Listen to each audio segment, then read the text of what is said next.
Bonjour à tous, bienvenue sur le stand Nikon. Je pense que vous êtes là pour écouter un petit peu Anthony, première conférence de la journée.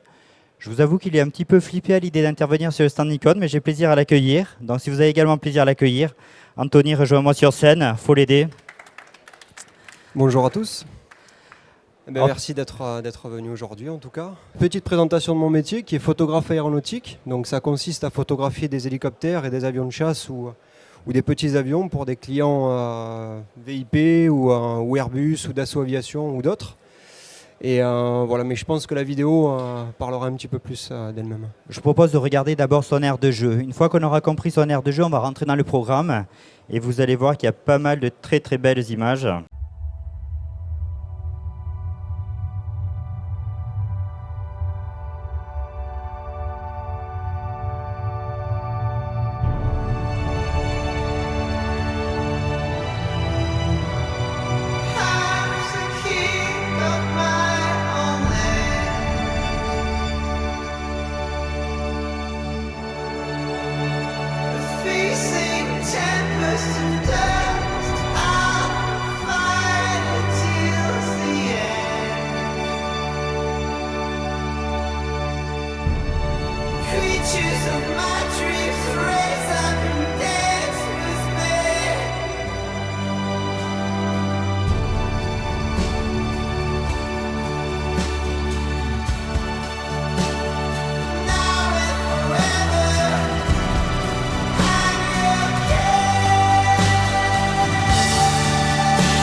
Alors chaque photographe a son aire de jeu.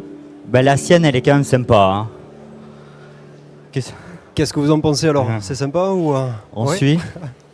Ça va. Je crois qu'en fait, on est tous jaloux là-dessus. En tout cas, c'est une petite vidéo qui présente un petit peu ce travail-là et pour vous faire partager un petit peu le vol vu de l'intérieur. C'est vrai que quand on voit des images comme ça, on se dit que c'est simple. Mais derrière, c'est beaucoup de travail, beaucoup de travail. Et monter dans un avion de chasse, c'est sympa. Mais après, faire des photos dans un avion de chasse, c'est autre chose. Donc il y a du facteur de charge, on prend des jets en fait. Et quand j'ai débuté, je suis tombé dans les pommes pour ma première photo.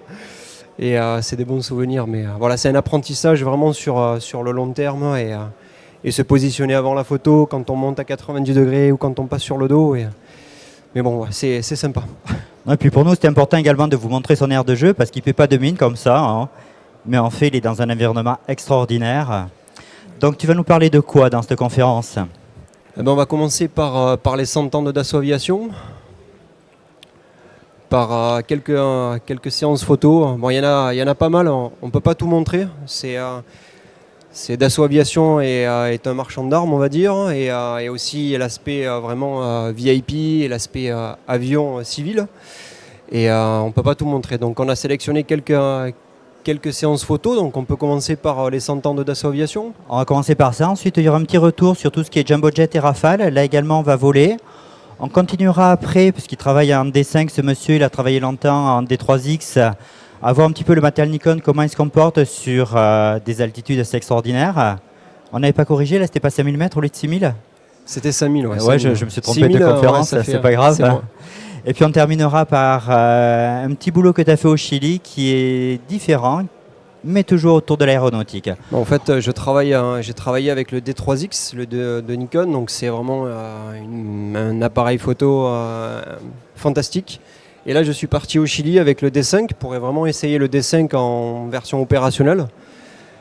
C'est ce que l'on verra dans ce dernier chapitre. Enfin, on a comme ça plusieurs livres à vous proposer qui seront chaque fois des petits retours sur ton travail. On commence par ce premier livre. Eh ben voilà, pour les 100 ans de Dassault Aviation, est-ce que vous connaissez Dassault Aviation un petit peu? Qui travaille chez Dassault déjà? Est-ce qu'il y a quelqu'un qui bosse chez Dassault? Histoire de ne pas dire de bêtises. Ouais. Ça va.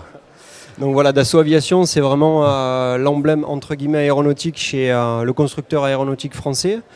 Donc qui a commencé il y a 100 ans avec l'hélice Éclair. En fait, Dassault Aviation a une particularité, c'est qu'ils font des avions civils et des avions de chasse. Donc il fallait symboliser tout simplement les 100 ans par une série d'images qui sortent un petit peu de l'ordinaire, en mêlant la partie civile et la partie militaire, et le bleu-blanc-rouge français. Donc là, la contrainte qu'on avait, c'était les vitesses. Moi, j'étais dans un avion à l'arrière de la machine, donc où je voyais vraiment les machines face à moi. Donc il fallait avoir la bonne vitesse pour les représenter. Donc il fallait briefer. Donc le briefing, c'est vraiment très très important. C'est d'être autour d'une table avec les pilotes. Donc il ne faut jamais oublier qu'on n'est pas pilote, on n'est que photographe. Donc il faut leur dire, voilà, tout simplement, j'aimerais cette image-là, cette vitesse-là, qu'est-ce que tu en penses? C'est vraiment une communication entre eux et nous. Et donc voilà, après on a commencé à faire des images et on a eu de la chance parce que c'était nuageux sur la Camargue, donc dans le sud de la France. Et en fait, le soleil est sorti juste avant le coucher du soleil et on a eu un facteur chance qui était très important ce jour-là. Donc vous l'avez compris, à son accent également, c'est pas un Parisien. Hein. Tu es de... Moi, je suis de Marseille, mais parisien, pas parisien, hein, ça il faut le préciser. Voilà, donc pour ceux qui sont du Nord, je suis désolé, c'est une lutte sur les accents parce qu'il y en a un qui roule les airs et l'autre qui a un autre accent, mais on continue. Donc voilà, c'était de positionner tout simplement ces machines-là. Là, on voit que la lumière en coucher de soleil, c'était en fin de l'été, là, était un peu particulière.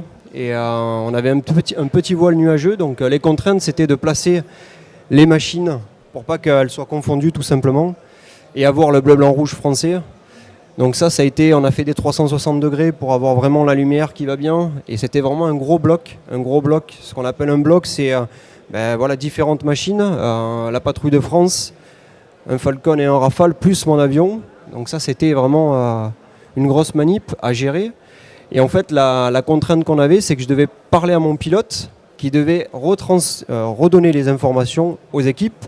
Et moi, je plaçais à la main, avec des gants orange fluo, mon pilote, qui je lui disais plus haut, plus bas, reste en position. Et ça, c'était assez particulier.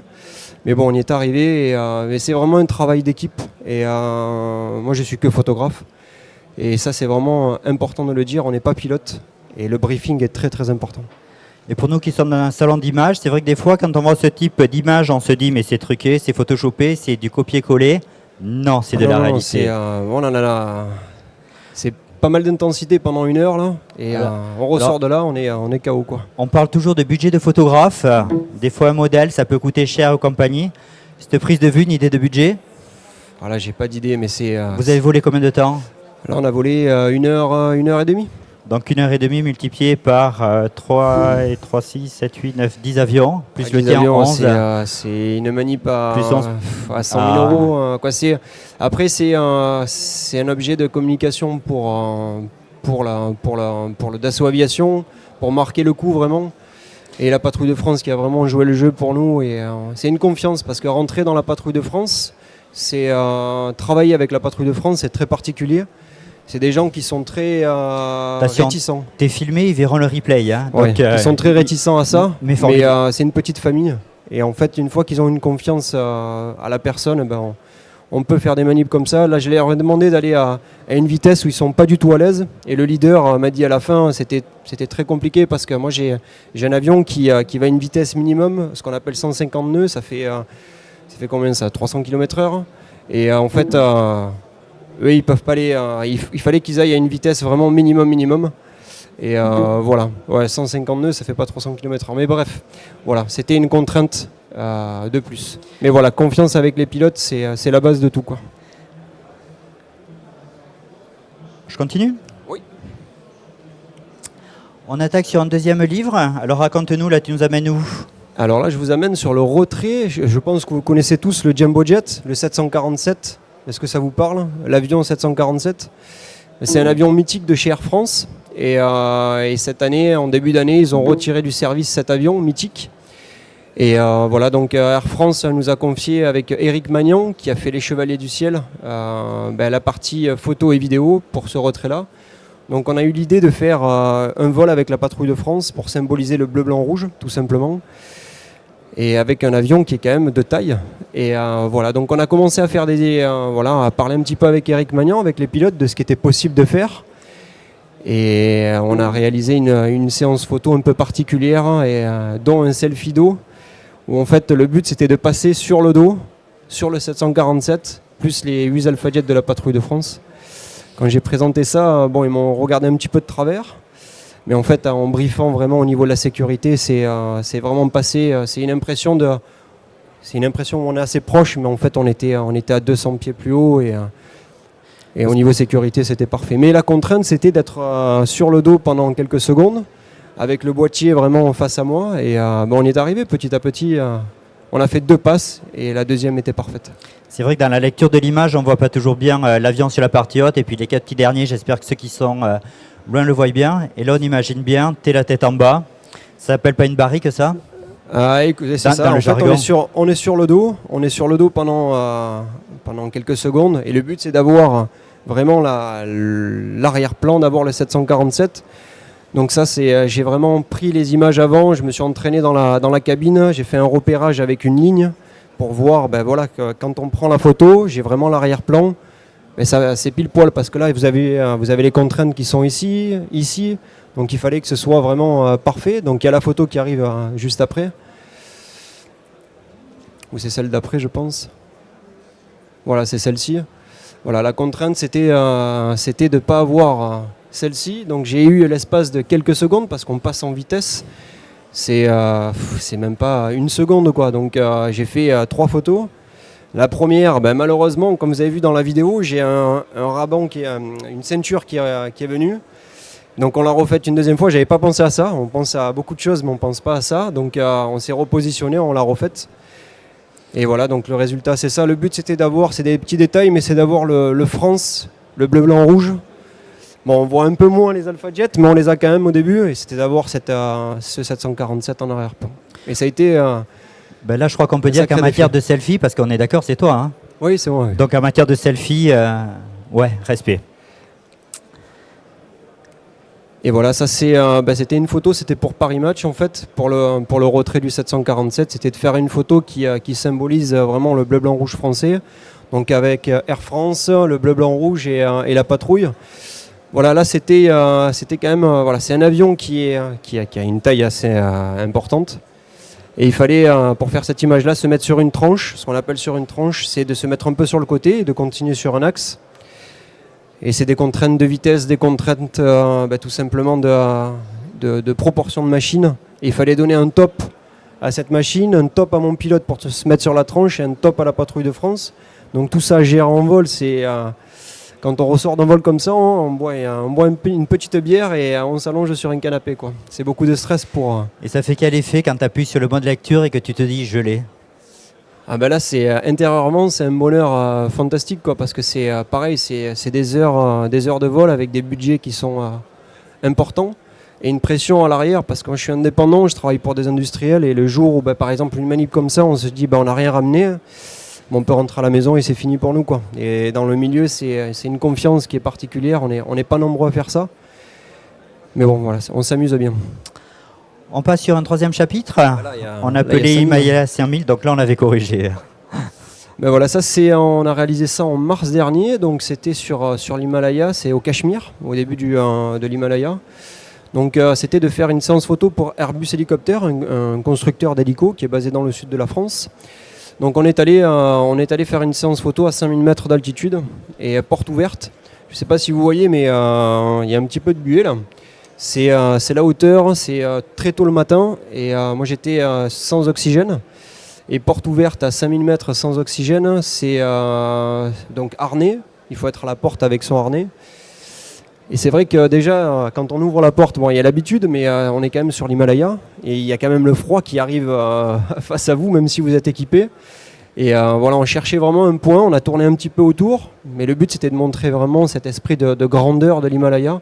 Et là, on a trouvé voilà, cette face impressionnante, et on a tourné un petit peu autour, et on a fait des images, et c'était fantastique, tout simplement fantastique, mais cette contrainte vraiment de température, de froid, et j'étais avec le Nikon D3X, et c'est vrai que ça a répondu présent, malgré les contraintes, pas de buée, ça a été réactif, et c'est fantastique, tout simplement.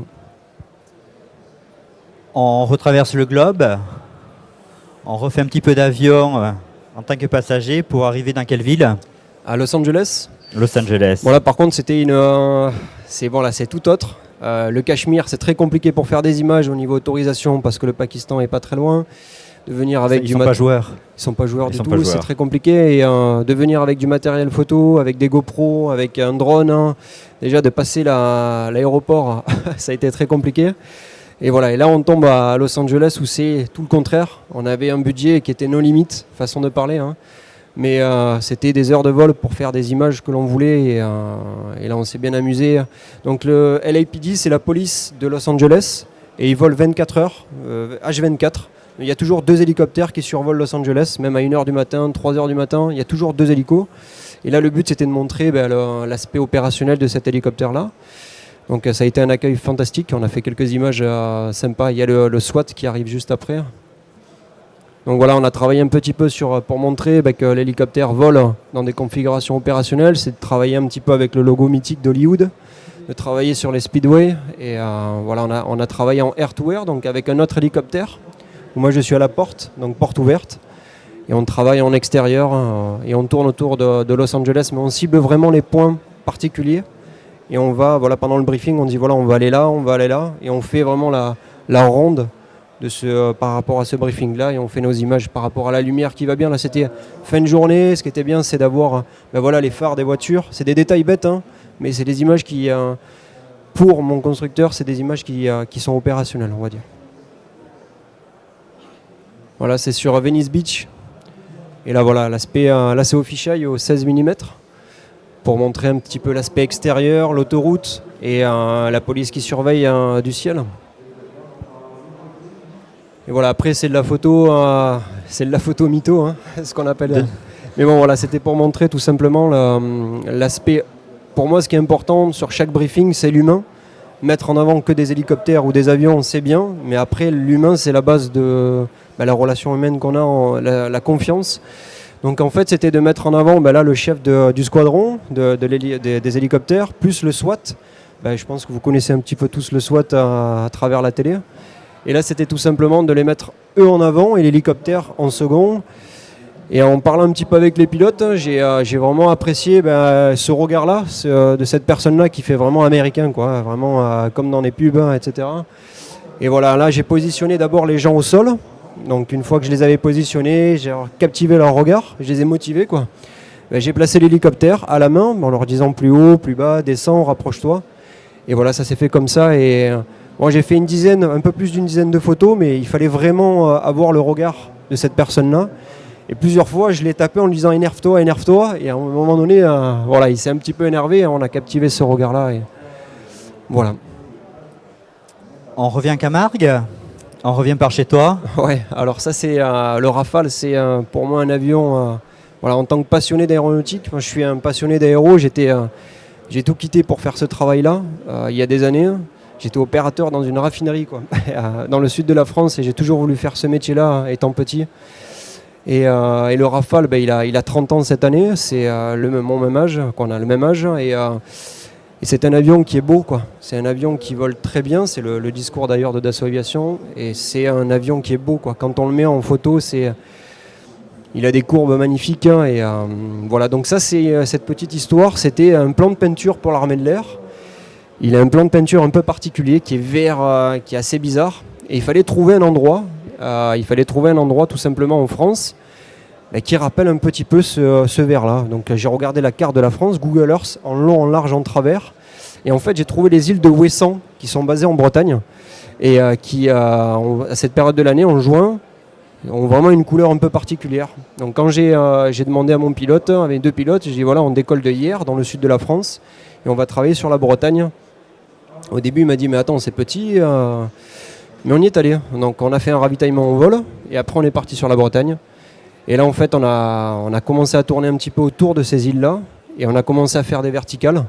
Donc ça, c'est la photo, la photo face à moi, et celle-ci, le résultat. Et là, on a vraiment bien ce rappel-là des couleurs. Mais c'est en France, il y a peu de lieux comme ça. Il y a le sud de la France, où près de Toulon, etc. Mais là, c'était parfait. Voilà, le Rafale, après, là, on essaye de trouver des points, des lieux qui soient vraiment atypiques, hein, et qui sortent vraiment du lot. Et là, c'était, voilà, je pense que les courbes avec le camion, c'était pas prévu le camion, hein, c'était pas prévu. Mais par contre, la carrière, on a travaillé plusieurs fois sur la carrière. Et voilà, après avec les fumigènes, ce qu'on appelle les smokes, je donnais voilà, tout simplement le top à mon pilote en disant voilà, tu peux envoyer les smokes. Et avant qu'on arrive tout simplement sur la zone, eh ben, voilà, on a déroulé. Et les images étaient... voilà. Après, pareil, voilà, ça c'est un petit peu particulier. C'était des passages d'eau. En fait, j'étais dans un avion à l'arrière d'un avion. Et les vitesses étaient très très basses. Et j'ai demandé à mon pilote, on a vraiment une confiance tous les deux, de faire un petit peu des évolutions derrière. Les premières, c'était un peu compliqué. Donc on est monté un petit peu plus haut. On a travaillé d'abord sur la mer, c'est dans le sud de la France. Et en fait, la dernière série, il restait sur le dos, il restait un petit peu, 2 secondes, et il redescendait. Et on a eu cette image-là avec le smoke qui gaze bien. Donc, c'était parfait. Il a des courbes uniques, quoi, cet avion. Après, c'est facile de le photographier. Il a des courbes fantastiques. Ouais, pareil, là, on a joué un petit peu. Là, c'est juste avant le passage d'eau. On a travaillé un petit peu avec les smokes pour avoir vraiment cet esprit voilà, avec le fumigène, un esprit de cercle, hein, et le mettre en valeur, et pas mettre en valeur que l'avion, c'est de mettre l'habiller tout simplement. Ouais. Et là, c'est quelques photos.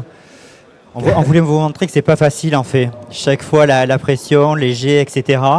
Je crois que là, c'est quelques extraits d'une barrique, quand tu te retrouves un petit peu sur le dos, en fait, la tête en bas. Exactement. En fait, ça c'est pour rien vous cacher, le pilote c'est un très bon ami à moi.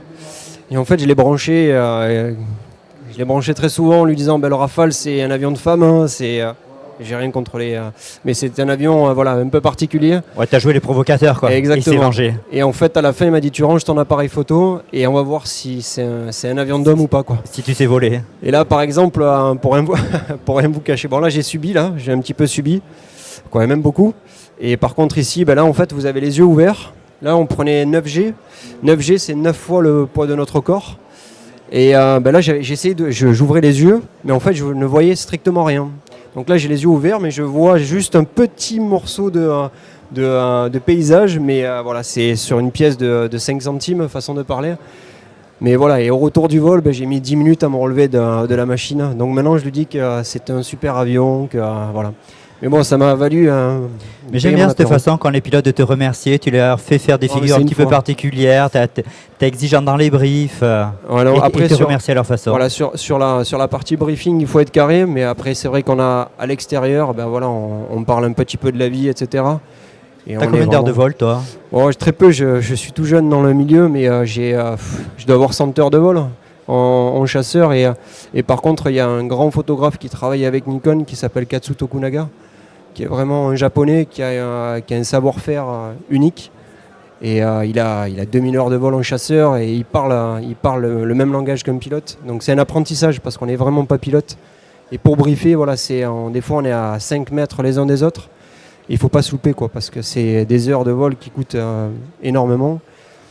Et on Donc peut pas se louper, on quoi. te voit ici dans 10 ans pour une nouvelle conférence avec le travail de 4000 heures de vol. Ouais, j'espère m'amuser autant et surtout vivre de cette passion-là. Et c'est vrai que c'est pas facile. Il y a 20 ans, l'aéronautique, il y avait beaucoup d'avions, beaucoup de budget pour faire ça. Et c'est vrai qu'au jour d'aujourd'hui, c'est un peu plus compliqué, mais on s'amuse vraiment dans ce milieu-là en ce moment. Et je peux voyager en faisant de ma passion mon métier, donc ça c'est fantastique. Alors raconte-nous, Alors, Bopé. alors la Bopé, je ne sais pas si ça vous parle, la Bopé, c'est une unité des forces spéciales dans les favelas au Brésil, à Rio. Et c'est les tueurs de narcotrafiquants, on va dire. C'est les gens qui vont dans les favelas. Je sais pas si les favelas de Rio, vous connaissez, je pense, un petit peu tous. Et il y a des snipers un petit peu de partout et c'est assez compliqué. Et la Bopé, c'est vraiment l'unité d'élite qui travaille là-dedans. Et ils sont assez fermés. Ils ont fait un film il y a quelques années qui a été sorti à travers le monde, qui est sorti à travers le monde. Mais voilà, c'est une unité d'élite qui est très particulière. Ça a été, moi, je suis rentré grâce à un pilote de la police militaire qui travaille au quotidien avec cette unité-là. Et voilà, en fait, on voulait faire une séance photo particulière en mettant dans une favela qui était pacifiée, celle-ci. Hein. Et c'était de captiver ce regard-là, de cette personne-là, avec l'hélicoptère en stationnaire derrière, avec le véhicule blindé. Et c'était de travailler dans une position en noir et blanc et de montrer, tout simplement, c'est la guerre dans les favelas. Avant la Coupe du Monde, c'était très compliqué pour eux. Donc voilà, ça a été une mise en place un peu particulière parce les gens sont très réticents de la Bopé, sont très réticents à faire des images. Et en fait, c'est une confiance. Je suis resté un mois avec eux, H24. Et à la fin, c'est des potes, hein, et quoi pas tous, hein, mais bon, là, cette unité-là, ils sont 7 personnes. Et on est allé manger en famille, on est allé surfer, et c'est vraiment une confiance à avoir avec cette personne-là. Quand on leur dit on ne va pas diffuser les images ou vos visages, on ne diffuse rien du tout, quoi. Et tout se sait, donc c'est un milieu qui est très fermé. Et voilà, c'est une confiance. Le dernier livre qui est le plus récent, ça c'est je crois ton voyage de la semaine dernière, la semaine d'avant. C'est ça, ouais, la semaine dernière, c'était au Chili pour une compagnie d'hélicoptères américaine, et c'était de mettre en avant le Nikon D5 et ces hélicoptères-là. Donc c'était une prise en main pour moi avec le Nikon D5, sachant que je suis sur le D3X. Le Nikon D3X, c'est quand on goûte à ça, c'est difficile de passer à autre chose. Voilà, et j'ai découvert le Nikon D5 et tu as jeté les D3X. Bon, je l'ai quand même gardé au cas où, hein. Mais voilà, le Nikon D5, c'est tout simplement, c'est une machine de guerre pour moi. Je suis allé, là il faisait mauvais temps. L'autre c'était coucher de soleil, assez compliqué dans la neige. J'étais sur un volcan en fait. Le froid, c'était de la neige de partout parce que là le rotor est assez proche, donc je me prends de la neige un petit peu de partout. Et c'est vrai que la réactivité de l'autofocus, tout quoi. Voilà, par exemple pour faire des photos d'hélicoptère, il faut être. Moi je me mets au 80e pour faire des images et la réactivité du Nikon D5 est. Pour quelle raison tu te mets au 80e ? Pour donner du dynamique à l'image, du dynamisme à l'image, pardon. Et, pour éviter de figer les pales ? Exactement. Et tout simplement quand le constructeur, là c'est Airbus Hélicoptère, veut promouvoir ses hélicoptères, il veut donner cet aspect de vitesse, cet aspect où on peut aller vite sur la zone. Et voilà, mais là avec le Nikon D5, quoi, c'est sûr, je suis sur le stand Nikon, mais après en tant que vraiment photographe, c'est une machine de guerre. On part en toute sécurité, quoi. Je l'ai pas essayé en chasseur pour l'instant, mais il va embarquer dans pas longtemps. Voilà, par exemple là j'étais au 80e, voire en dessous, et il faisait très très mauvais, et il pleuvait un petit peu.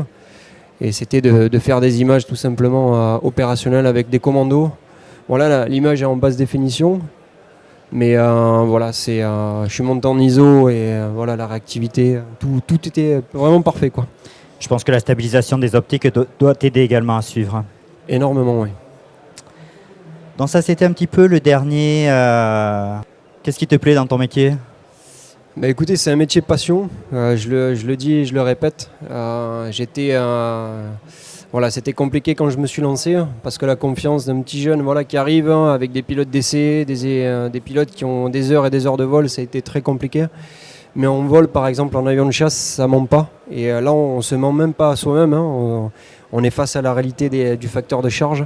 Et c'est vrai que pour faire des images, sur la Camargue ou autre, avec des vues verticales ou autre, c'est un pied fantastique tout simplement. Et quand on est passionné par son métier et vivre de sa passion, c'est vrai que c'est pas facile tous les jours.